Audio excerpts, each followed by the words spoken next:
Here's a question worth sitting with for a moment. If budgeting actually worked, the way it's been taught, the way every app and every personal finance article insists it does, why do the majority of people who try it end up exactly where they started? Not people who never tried, people who genuinely sat down, made the spreadsheet, downloaded the app, and set the categories. People who meant it, and still ended up, 6 months later, with roughly the same amount saved, the same low-grade financial anxiety, and a quiet sense that maybe they're just not built for this. That pattern is too consistent to be a coincidence, and it's too widespread to be a personal failure. So before you conclude that you're the problem, it's worth asking whether the system itself might be. Let me paint a picture that might feel familiar. You're 28. You're living in a mid-sized city, maybe Chicago, maybe Manchester, maybe somewhere in Germany or the Netherlands. You have a job, a real one.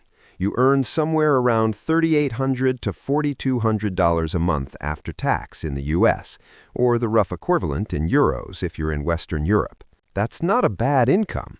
By most reasonable measures, it's a solid starting point. But here's what that number actually looks like once life takes its share.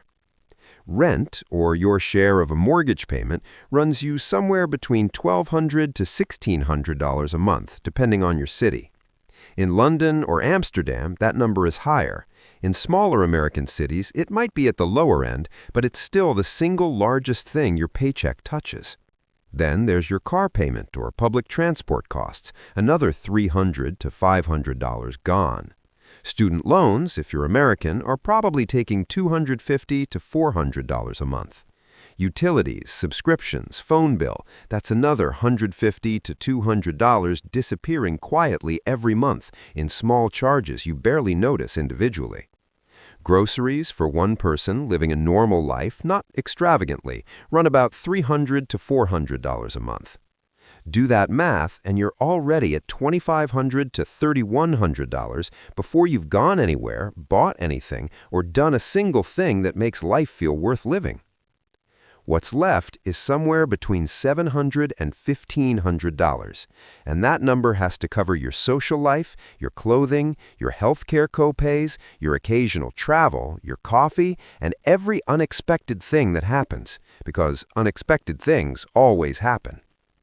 And somewhere in that narrow financial space, the budgeting advice tells you to save aggressively, invest consistently, and track every dollar. It tells you to cut the things you enjoy and optimize the rest.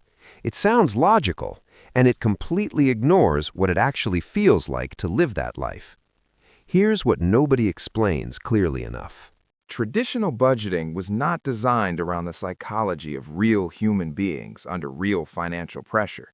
It was designed around the idea of a rational economic actor, a version of you that makes perfectly logical decisions, feels no emotional pull toward spending, experiences no stress, no fatigue, no social obligations, and no variation in mental energy from one day to the next. That person does not exist. What behavioral economists have repeatedly documented is that the human brain under financial stress does not operate like a spreadsheet. It operates more like a system in survival mode, short-term focused, comfort-seeking, and deeply resistant to delayed gratification when immediate relief is available. There's a documented psychological phenomenon called ego depletion. The basic finding is that willpower is not an unlimited resource. Every decision you make across a day, what to eat, how to respond to a difficult colleague, whether to work late, how to handle a tense phone call, draws from the same limited pool of mental energy. By the time you're sitting on your couch at 8 p.m., exhausted from a full day of decisions, the part of your brain responsible for long-term rational thinking is running on low. And the part that wants to order food, scroll mindlessly, or make a purchase that brings temporary comfort, that part is doing just fine. Traditional budgeting asks your most depleted self to make your most disciplined decisions. That is not a design that works with human psychology. That is a design that works against it. And then there's what researchers call the what the hell effect. a genuinely well-documented behavioral pattern.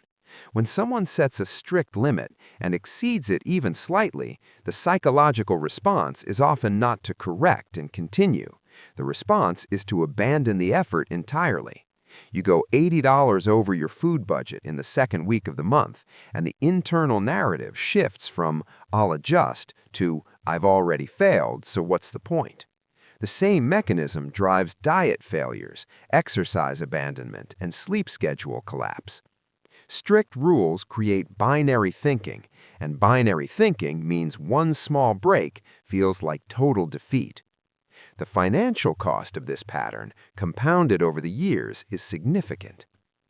Let's make this concrete because the numbers matter. Imagine someone in that $3,800 monthly take-home situation. They try to save $400 a month, a reasonable 10% target. They manage it for 3 months.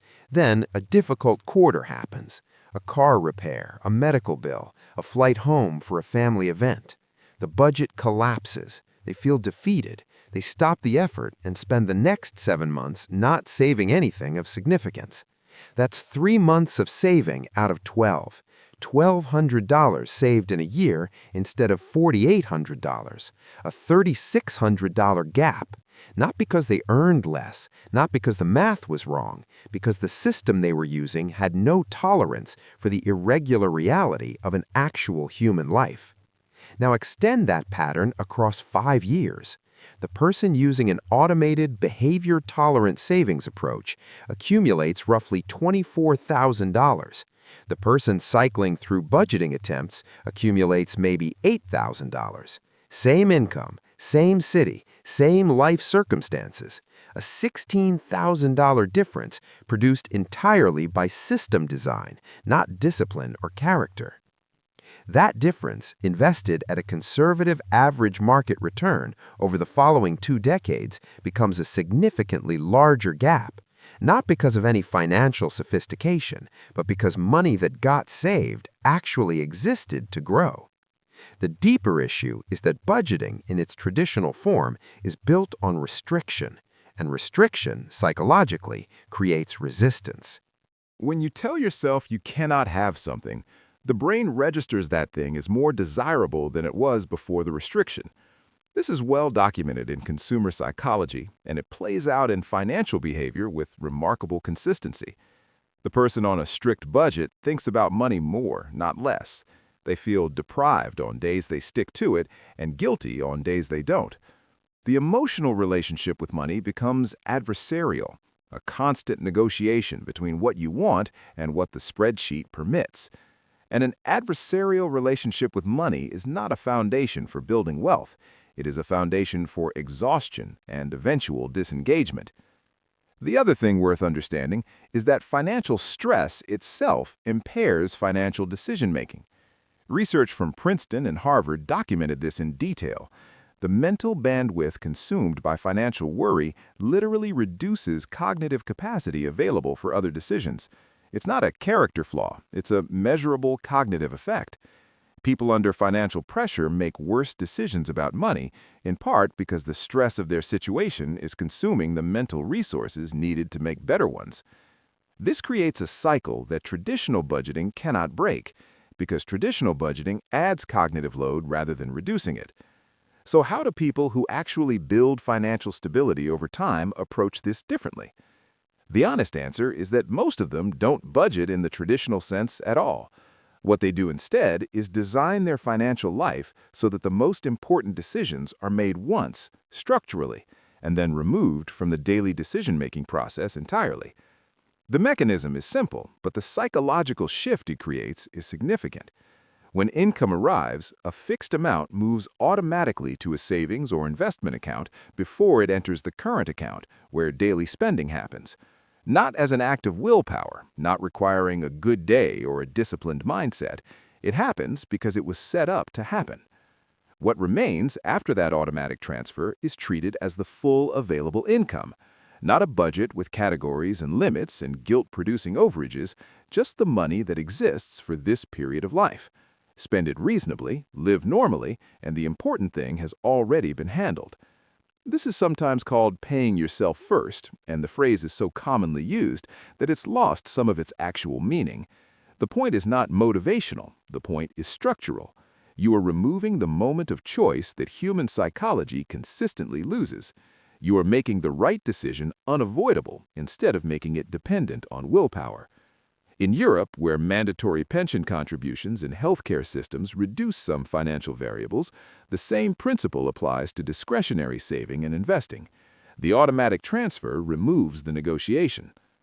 The second shift is moving from tracking spending to understanding it. There is a difference between the two. Tracking creates surveillance, a feeling of being monitored and judged. Understanding creates awareness, a quieter recognition of patterns that tells you something useful without punishing you for it. A monthly 10-minute review of where money went, approached with genuine curiosity rather than self-criticism, surfaces the patterns that actually matter. The recurring spending brings nothing meaningful, the gaps where stress spending clusters, the categories that consistently exceed what you would consciously choose to spend there. That information is more useful than a perfectly maintained budget, and it requires a fraction of the mental energy. The person who spends 5 years attempting and abandoning traditional budgets does not just lose the money they didn't save. They spend those years in a low-level state of financial friction, periodically motivated, frequently discouraged, and slowly building the belief that financial stability is not available to them specifically. That belief is expensive, not just financially, but in the way it shapes decisions about career risk, about negotiating salary, about what's considered possible. The person who builds a simple automated system in year 1 and then largely ignores it, checking occasionally, adjusting when life changes, but not managing it daily, accumulates money steadily and without drama. And perhaps more importantly, they develop a fundamentally different relationship with their own financial capability, one that is based on evidence rather than aspiration. The difference in outcomes after 10 or 15 years is not primarily explained by investment choices or income differences. It is explained by whether someone had a system that worked with their psychology or against it.